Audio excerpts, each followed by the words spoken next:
O Senhor esteja convosco. Proclamação do Evangelho de Jesus Cristo segundo Lucas.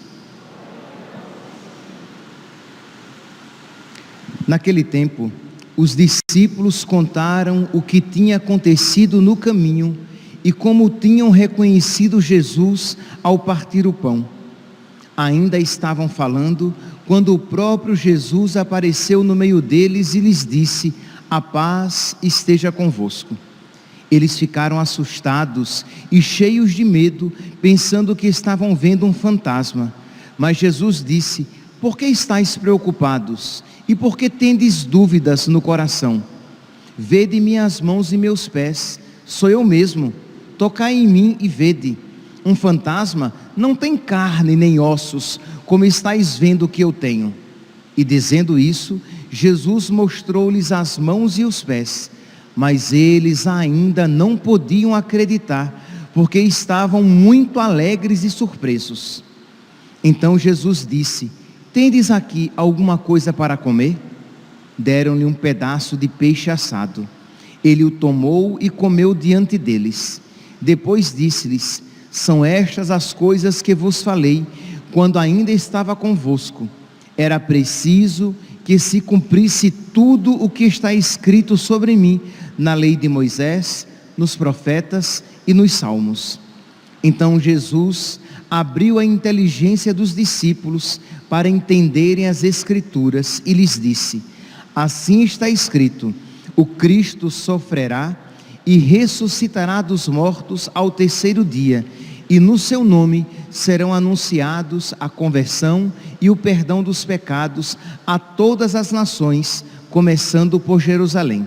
Vós sereis testemunhas de tudo isso." Palavra da salvação.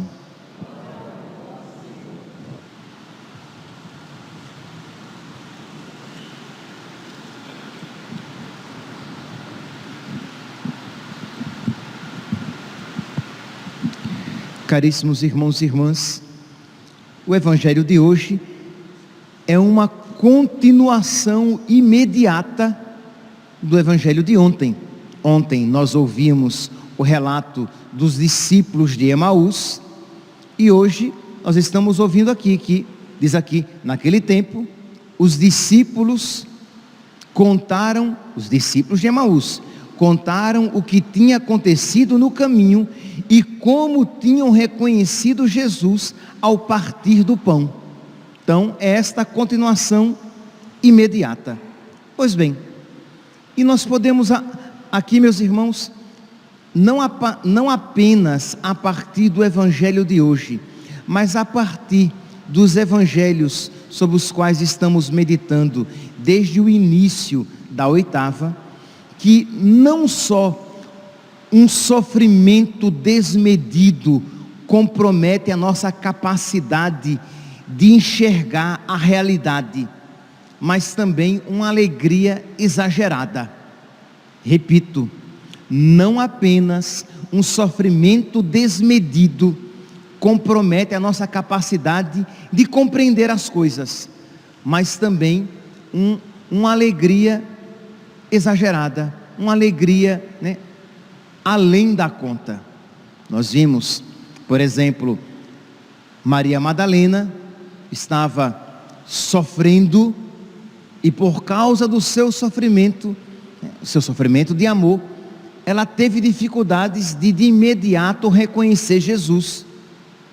Os discípulos de Emaús estavam tomados de tristeza e eles também tiveram dificuldade de crer naquilo que Jesus tinha anunciado, que ao terceiro dia ele ressuscitaria. Hoje também nós vemos essa situação. Diz aqui que versículo 37, que eles, quando Jesus apareceu, no meio deles, evangelho de hoje, quando Jesus apareceu no meio deles e disse: a paz esteja convosco, eles ficaram assustados e cheios de medo, pensando que estavam vendo um fantasma. Isto é, Maria Madalena, as lágrimas; os discípulos de Emaús, a tristeza; aqui o medo. Tudo isso representa o sofrimento na alma deles, que os incapacitava de enxergar aquilo que estava diante dos seus olhos: Jesus ressuscitado. Santo Agostinho, ele tem uma frase muito interessante. Ele diz assim: quem vê não chora, e quem chora não vê. Isto é, uma pessoa, quando ela está chorando, ela no mínimo, ela vê as coisas meio comprometidas, meio turvas, porque as lágrimas comprometem a sua visão. Ela não vê as coisas tal qual se lhes apresentam. E quando não, até a pessoa, quando chora, ela põe a mão sobre o rosto, os olhos, e isso compromete a sua visão. Então quem chora não vê com facilidade, e quem vê com facilidade é porque não está chorando.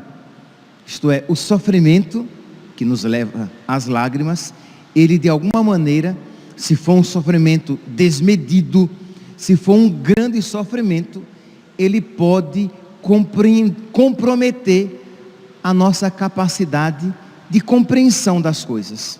A gente até diz que quando alguém chora, quando alguém sofre, ela enxerga tudo a partir do seu sofrimento, da sua dor. A gente até diz: vamos deixar passar o sofrimento, vamos deixar o coração se aquietar, para que depois ele possa ver as coisas com mais imparcialidade, né? com menos paixão.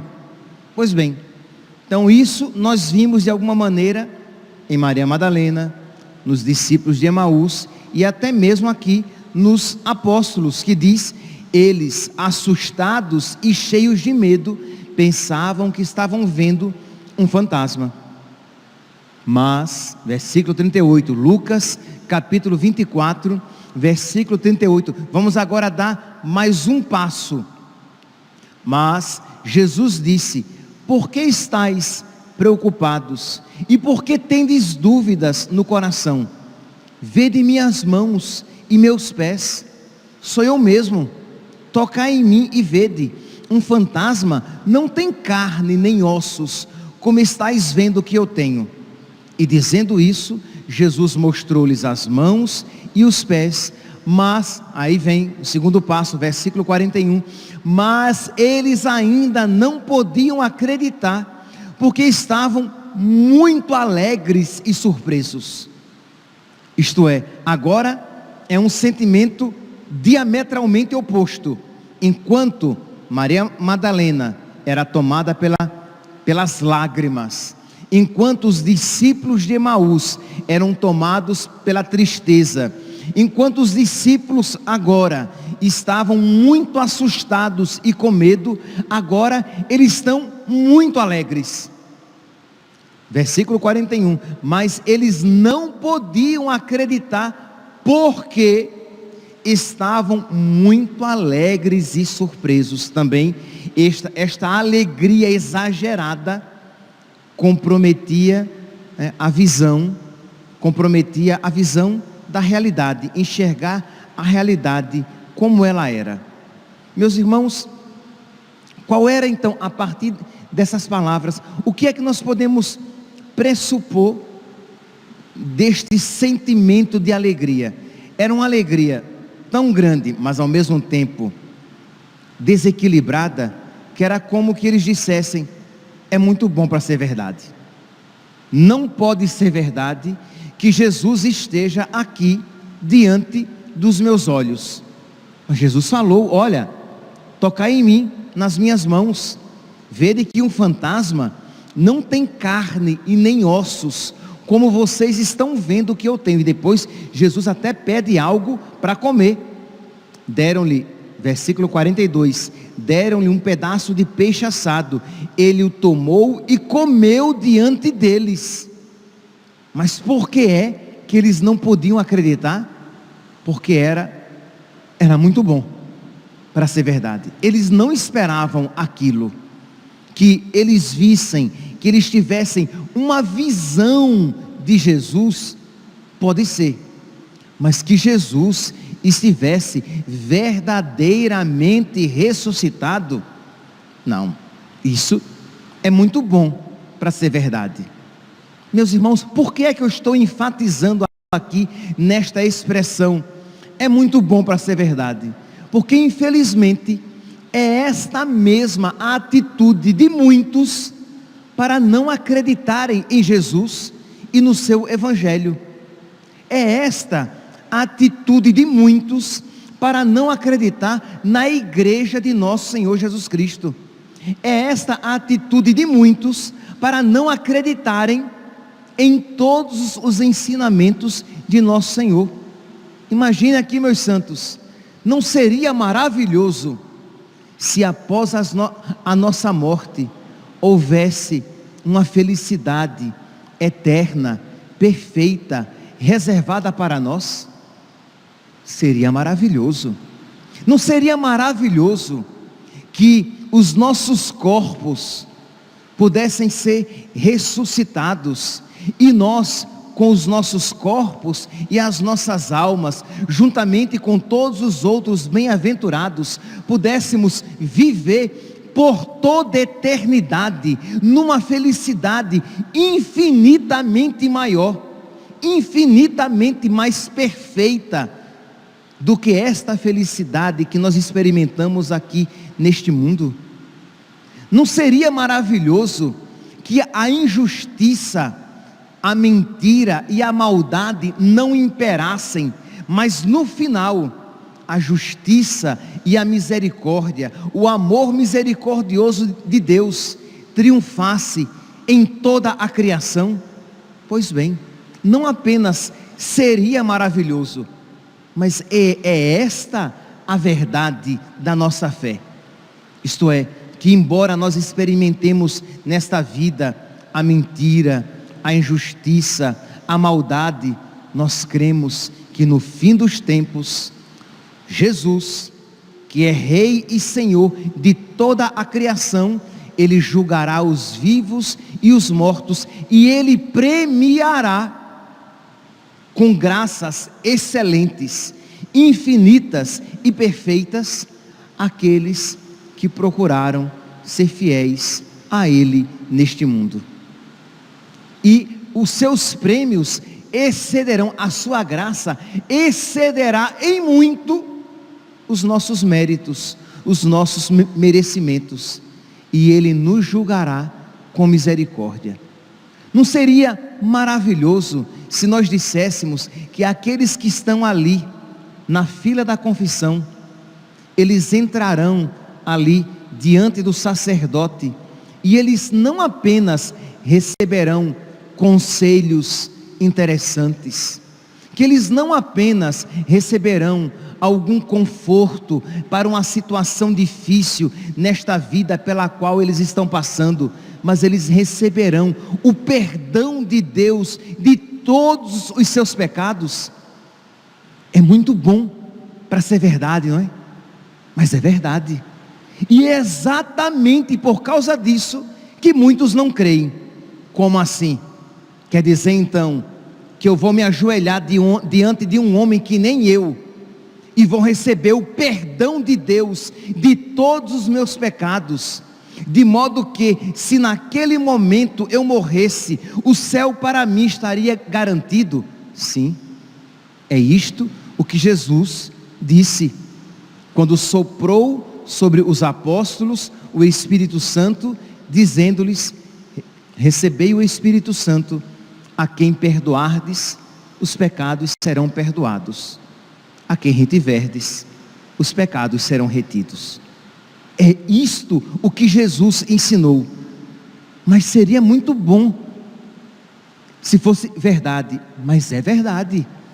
Mas é exatamente porque é muito bom, exatamente porque nós não conseguimos alcançar com a nossa mera inteligência humana, que muitos não acreditam. Da mesma maneira que os discípulos, por uma inteligência meramente humana, eles não podiam compreender como é que aquele cadáver, como é que Jesus, a quem eles contemplaram horrível, chagado, desfigurado, que nem aparência de homem tinha, como é que eles podiam agora contemplá-lo como o mais belo dos filhos dos homens, belo e ressuscitado? Como é que eles poderiam acreditar que Jesus, a quem eles viram morto, com o corpo gélido, nos braços da Virgem Maria, como é que eles poderiam agora acreditar que era Ele que estava ali diante deles, mostrando-lhe as mãos e o lado, mostrando-se vivo e comendo diante deles? Era muito bom para ser verdade. Nós não podemos acreditar. Então, da mesma maneira que aquela alegria exagerada levou-os à incredulidade, da mesma maneira, para muitos, ainda muitos se entregam à incredulidade, porque não querem se entregar à alegria da boa notícia, a alegria do Evangelho. Exatamente isso, a palavra evangelium, evangelho, significa a boa nova, a boa notícia. Imagine, meus santos, seria muito bom, se fosse verdade, e é verdade, que nós pudéssemos entrar em comunhão com Deus, de uma maneira perfeitíssima, recebendo seu corpo, sangue, alma e divindade. Como assim, padre? Quer dizer que aqueles que comungam, eles recebem o próprio Deus? Sim, e eu ouso dizer ainda mais, aqueles que comungam são mais felizes do que a Virgem Maria, quando carregou Jesus no seu ventre, porque quando ela carregou Jesus no seu ventre, Jesus não tinha sido ainda glorificado na sua humanidade. A humanidade, Jesus, Filho de Deus, mas a humanidade que Jesus tinha no ventre da Virgem Maria, não era ainda a humanidade glorificada, ressuscitada. E nós, quando comungamos, nós recebemos a humanidade, o corpo e o sangue e a alma de Jesus glorificados, divinizados. De modo que muitos acham uma notícia tão boa, mas tão boa, que não pode ser verdade. Como assim? Naquele pedacinho de pão, por meio daquele pedacinho de pão, ou melhor, aquilo que se me apresenta como pão, não é mais pão, mas o corpo, o sangue, a alma e a divindade de nosso Senhor Jesus Cristo. Meus irmãos, peçamos a Deus que Ele abra a nossa inteligência. No versículo 45, diz aqui: então Jesus abriu a inteligência dos discípulos para entenderem as Escrituras, porque eles estavam vendo Jesus ressuscitado, e eles não estavam compreendendo que as Escrituras falavam a respeito de Jesus, e que Jesus tinha falado aquilo a eles. Só que eles estavam tomados de tal maneira pelos seus sentimentos, pela limitação dos seus sentimentos, que eles não conseguiam compreender as Escrituras. Peçamos hoje, meus santos, Jesus que hoje abre a inteligência dos discípulos, que Ele também envie sobre você, que Ele também envie sobre nós o Espírito Santo, para que abra a nossa inteligência, para que nós creiamos de uma maneira nova, para que nós vejamos a nossa fé como viam os mártires. Por que é que os mártires entregavam seus corpos, entregavam a sua vida biológica com alegria? Por que é que eles, não obstante o sofrimento que os esperava, por que é que eles se entregavam com alegria? Porque eles criam, eles viam aquela verdade a partir de Deus, que morrer por Deus era maravilhoso. Por que é que os santos, eles viam eles viam com tanta profundidade esta verdade do Evangelho, de modo que os levava a viver com total generosidade e desapego esta vida? Porque eles criam que esta vida é demasiadamente curta em comparação com a vida eterna e feliz que Deus tem reservada para nós, de modo que eles não tinham apego em perder esta vida curta, porque eles sabiam que a vida reservada para eles era infinitamente melhor, e eles não se entregavam à tristeza nesta curta vida, porque eles criam que os sofrimentos da vida presente nem devem ser comparados com a glória futura. Percebe aqui, quando a sua inteligência está iluminada pela graça, pelo Espírito Santo, você vê a verdade do Evangelho de uma maneira nova, e isso faz com que você viva a sua vida aqui neste mundo com os olhos voltados para as coisas do alto.